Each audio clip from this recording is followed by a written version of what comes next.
গরম গরম পটল আলু ভাজি দেখেন।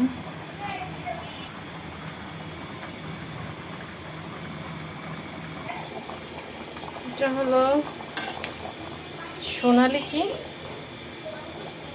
সোনালি মানে বলেন না, এটাকে আলু দিয়ে ঝোল রান্না করে নিয়েছি। এটা ঝোলেই থাকবো, এই যে ঝোল রান্না করে নিয়েছি।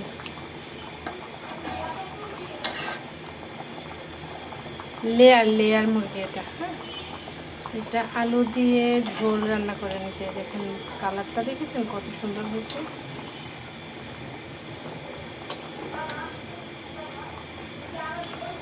এটা হলো আলু দিয়ে ঝোল হয়ে গেছে, এখন তুলে নেব, যেহেতু ঝোলই থাকবে, পাতলা ঝোল সেহেতু হয়ে।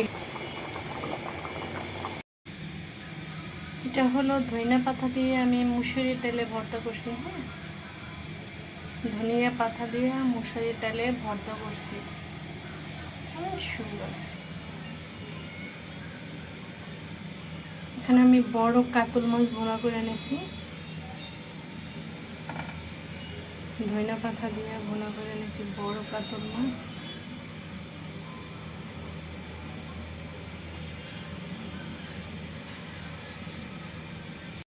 এটা হবে ভর্তা, বেগুন ভর্তা। এটা হবে ভাজি, একবারে মচমচে করে ভাজি করব। এই যে ঢেঁড়স ভাজি আলু দিয়ে দিচ্ছি সাথে, এখন কত সুন্দর হয়েছে।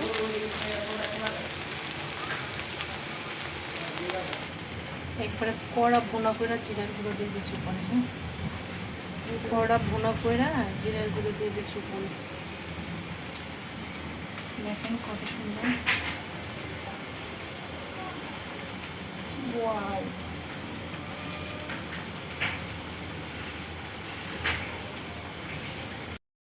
এটা হলো চিংড়ি মাছের ভর্তা। চিংড়ি মাছের ভর্তা, কাঁচামরিচ দিয়ে চিংড়ি মাছের ভর্তা। এখানে রুই মাছ,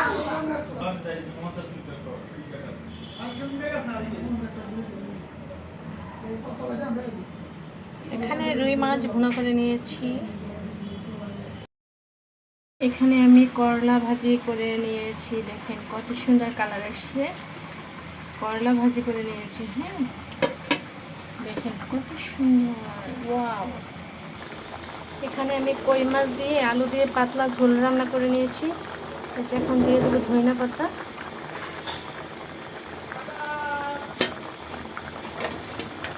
এক পিস দিয়ে দিয়েছি পাঙ্গাস মাছের মাথা।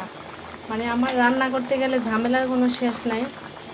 এই যে বাচ্চাদের জন্য দিয়ে দিয়েছি পাঙ্গাস মাছ, দেখছেন। এই যে কই মাছ রান্না করছি।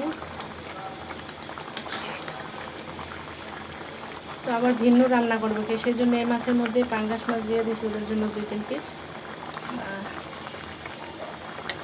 পাঙ্গাস মাছও রান্না করতে হয়, বাচ্চারা যা খায়, কাঁটালা মাছ খাইতে পারে না।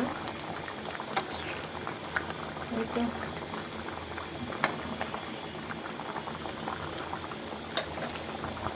ঝোল থাকবে, একটু পাতলা ঝোল, প্রতিদিন এই ধুনো ভালো লাগে না।